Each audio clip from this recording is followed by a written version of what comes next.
we proceed to the next paper, and as we did in the sections before, we discuss all papers together after the third contribution. Now I will introduce Dr. Judith Müller to you.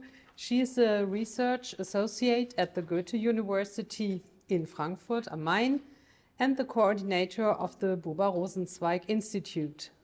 She completed her doctorate at the University of Basel and Ben-Gurion University of the Negev.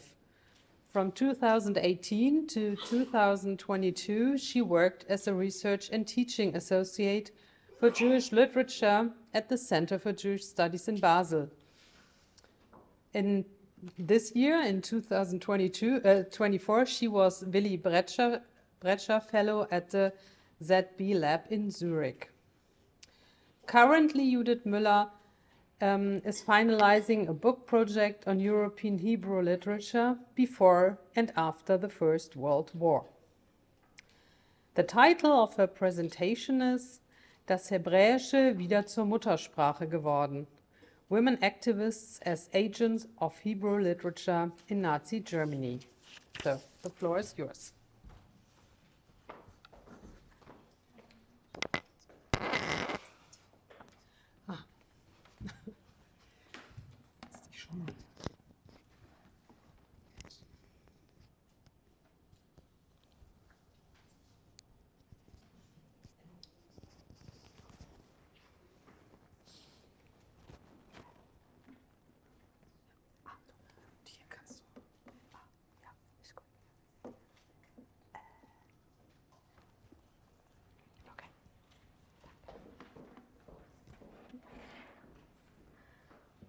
Thank you very much, Anna Dorothea, for the kind introduction, and thanks to the organizers of this intriguing conference for the invitation.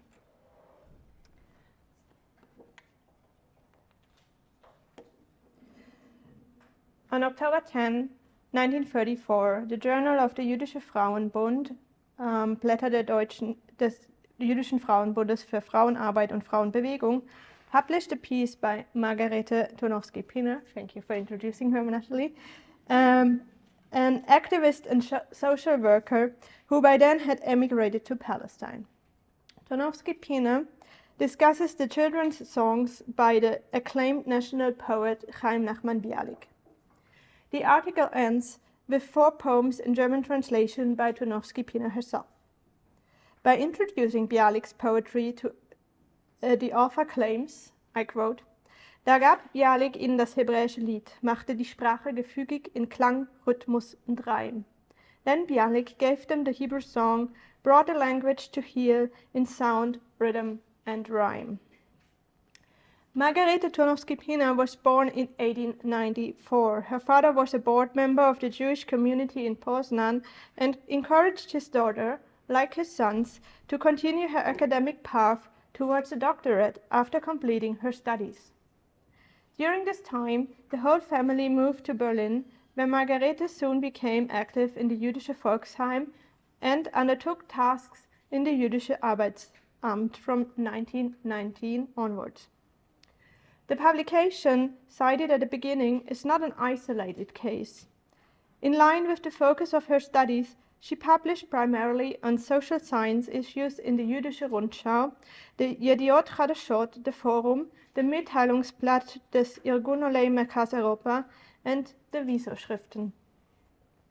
From 1928 to 1930, she was involved in the public relations work of the Kulturverband Jüdischer Frauen für Palästina and subsequently managed Salman Shokan's Wohlfahrts- and Stipendienfonds until 1933. She lived in Jerusalem from 1925 to 1927 and finally emigrated to Palestine in 1933, as I already mentioned. In the lexicon on Jewish women in the 19th and 20th century, Bettina Kratz-Ritter attested to Margarete Tonowski-Pinner a Doppelfunktion als Fürsorgerin and Publizistin, a double function as caregiver and publicist. This dual role is taken as a starting point of my paper in order to take a closer look at this article and the context it emerged in. For the broader picture, I will discuss the relation of German Jews to Hebrew literature in the 1920s and 1930s. In the following step, I will briefly focus on women and their access and role to and in Hebrew literature, before thereafter coming back to the role of German-speaking women in facilitating Hebrew literature by focusing on education and the role of the mother, as addressed in the article, two aspects that shaped Jewish women's movements and their activities over decades.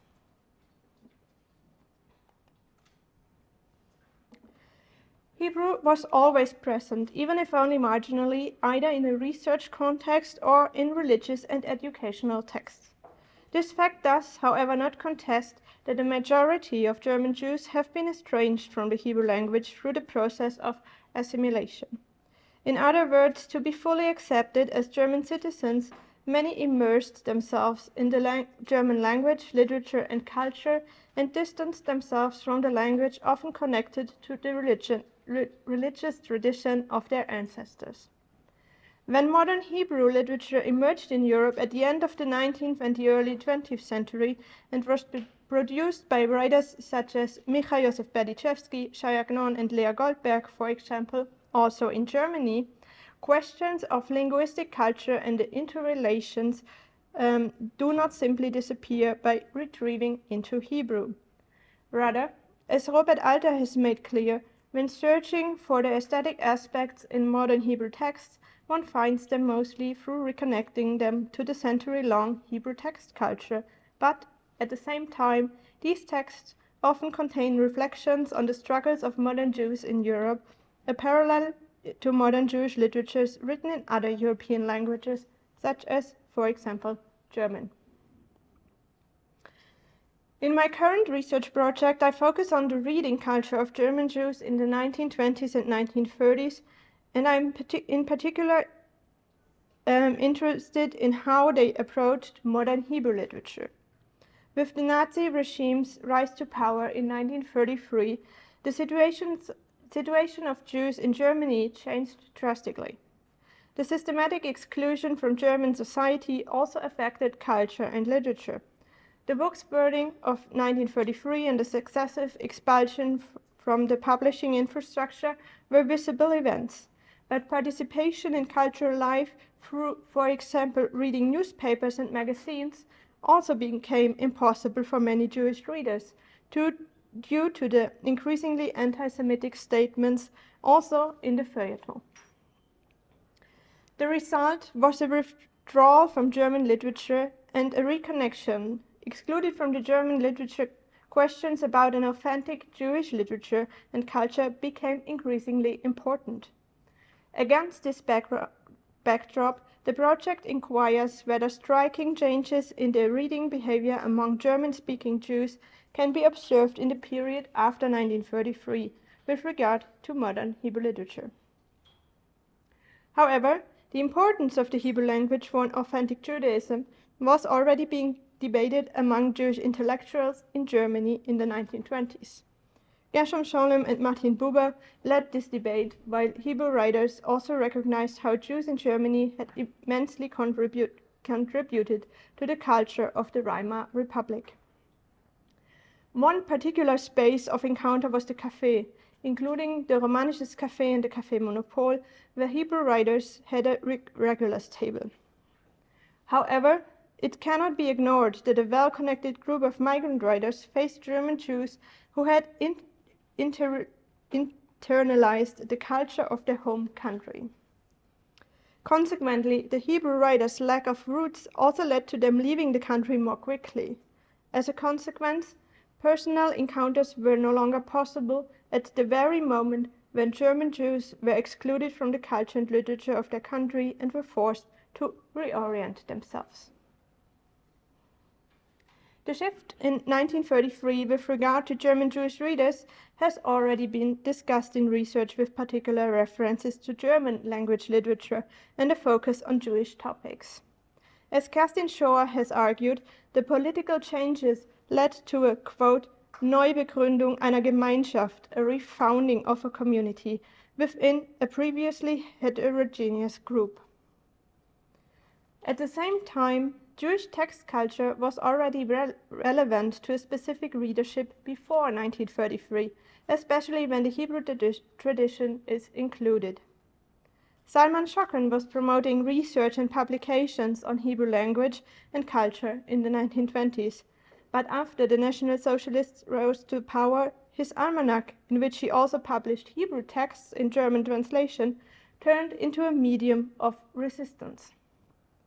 The almanac eventually reached a wider Jewish readership until 1938, when the publication and distribution was discontinued and Jewish cultural activity came to a standstill, with the exception of the regime-controlled activities of the Kulturbund, the Jewish Culture League that the Nazis installed. Women and Hebrew literature. Hebrew text culture has for a long time been dominated by male writers as well as readers.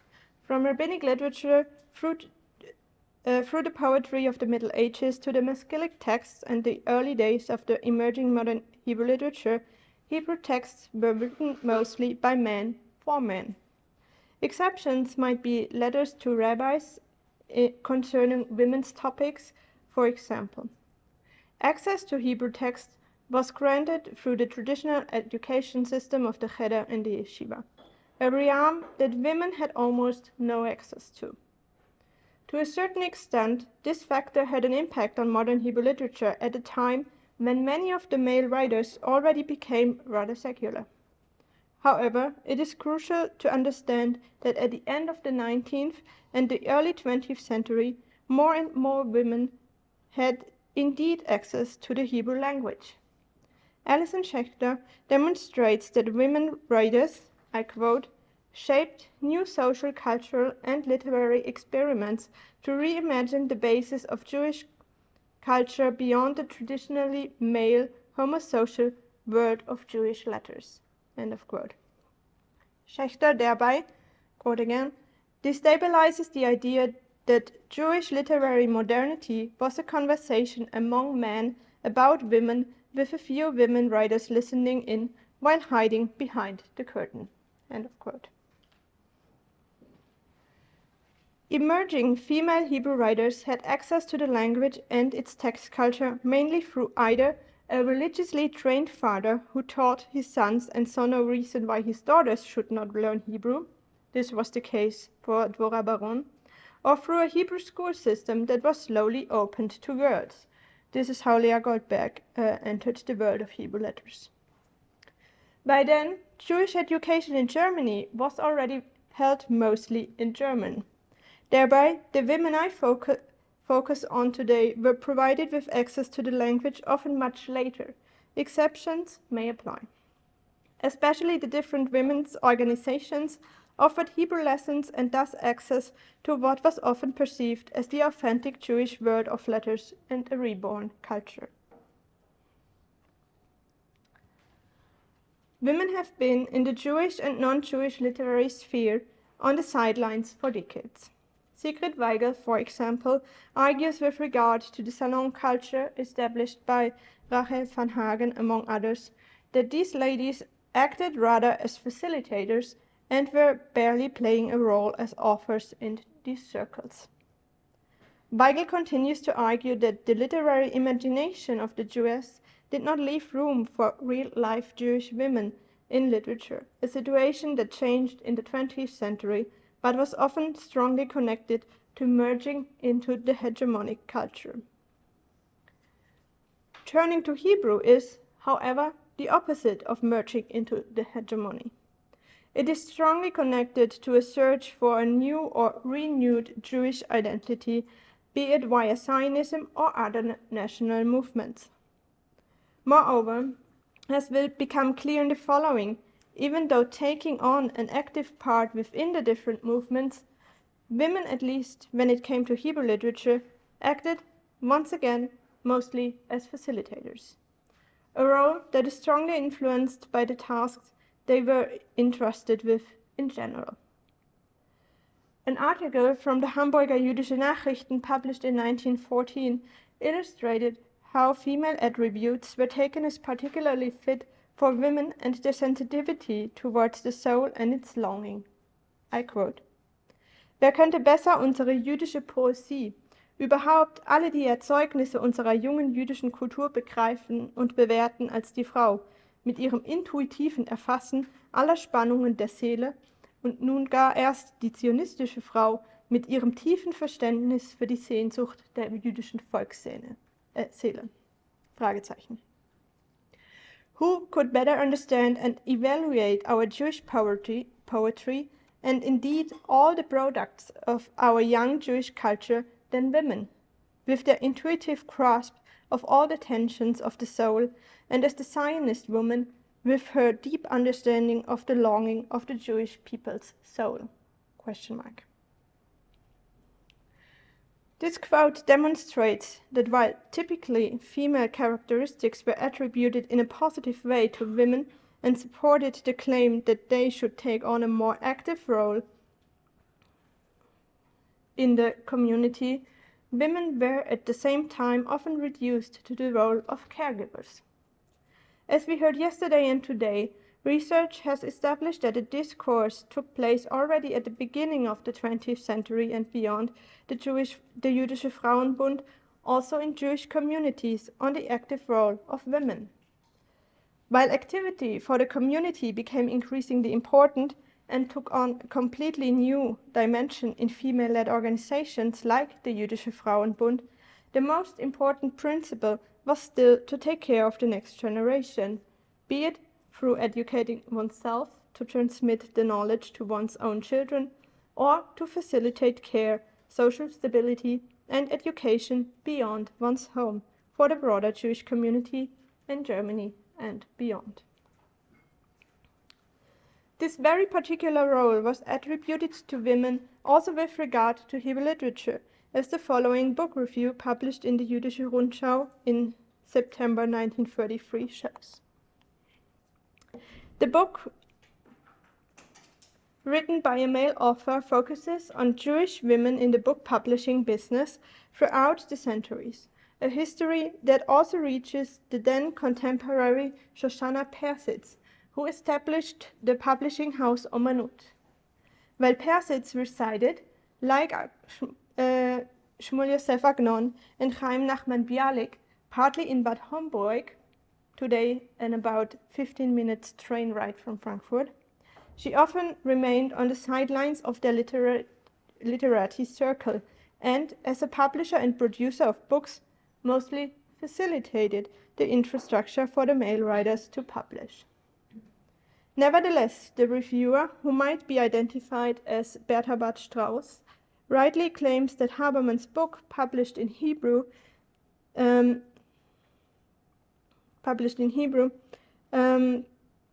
these women can function as role models. So the women Haberman is writing about can function as role models according to the author of the book review.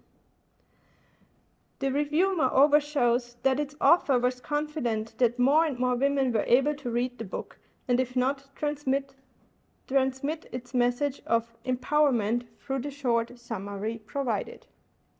With this, I would like to come back to Margarete Turnowski-Pina and her contribution on Bialik's children's songs to focus A, on the question of education, and B, on the motherly role attributed to women. Education was on top of the agendas of Jewish women's organizations, whether they were Zionist or not. Even though the political questions were often an issue of division and disagreement, as they defined each organization to its core, they had an impact on each other. Tamara Orr has shown that especially in German Zionism, the women were influenced by the general Zionist movement in the German-speaking countries.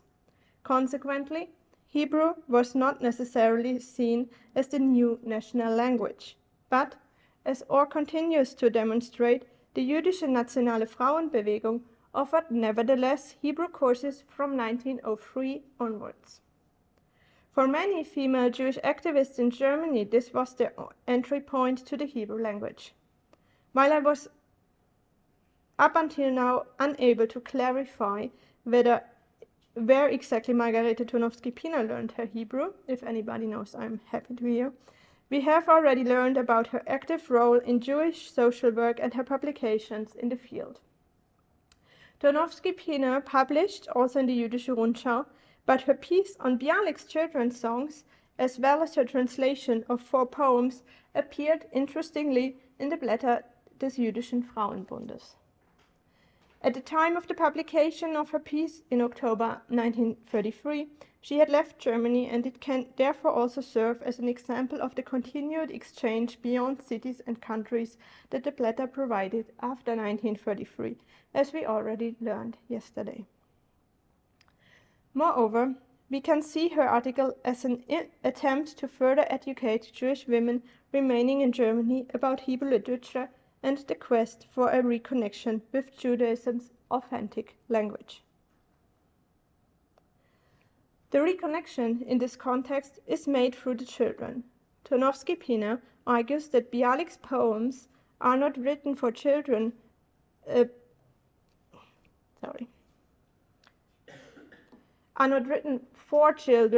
but from a child's perspective, describing the relation between the children reciting the Hebrew poems and the poet, who is for them only a name, a dear one, but not the figure of a reclaimed national poet.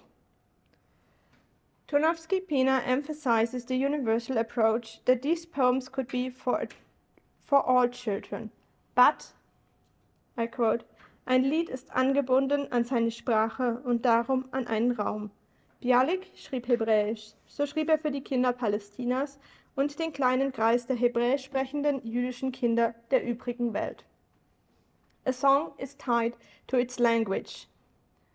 Interestingly, she adapts here the meaning of shir in Hebrew, which means also song and also a poem.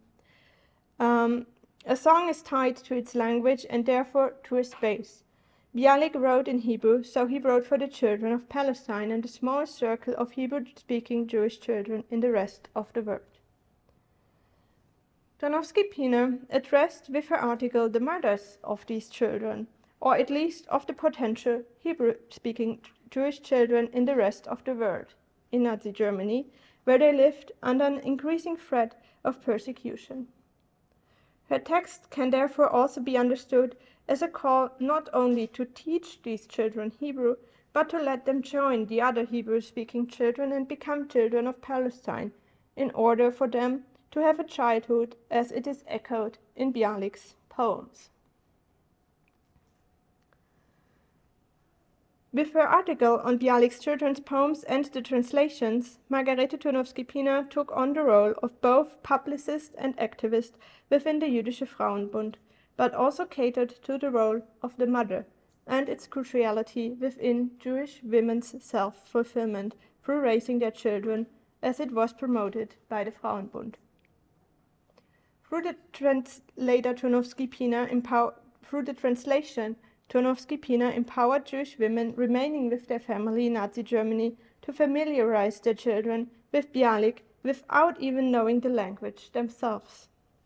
She moreover introduces the poet and emphasizes the importance of Hebrew knowledge, however, not necessarily for the women themselves. Rather, she first and foremost encourages her fellow Frauenbund members to provide their children with a new mother tongue, as she enthusiastically reports from her new homeland. Bei den Kindern Palästinas war das Hebräische wieder zur Muttersprache, zu dem naturgemäßen Ausdruck ihres Erlebens geworden. For the children of Palestine, Hebrew had become their mother tongue, again, the natural expression of their experience. To conclude, in her contribution to the Blätter des Jüdischen Frauenbundes in October 1933, Margarete Turnowski-Piener both introduced Bialik to Jewish mothers in Nazi Germany, while also raising the hope for a lively and vibrant future of their children in the refound Jewish language. Jewish language, Hebrew.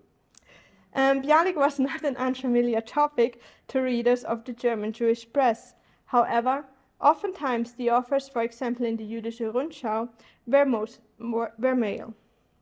Another difference between the two publications is that the Jüdische Rundschau increasingly published poems both in the original and the translation, while in the case discussed here today, only the translations by Tonowski-Pina are printed. An additional aspect that comes to the fore here is the work of female translators when it comes to transferring a male-dominated Hebrew canon into German. This will be the topic of another small research, which I will dive into in the upcoming spring. Thank you.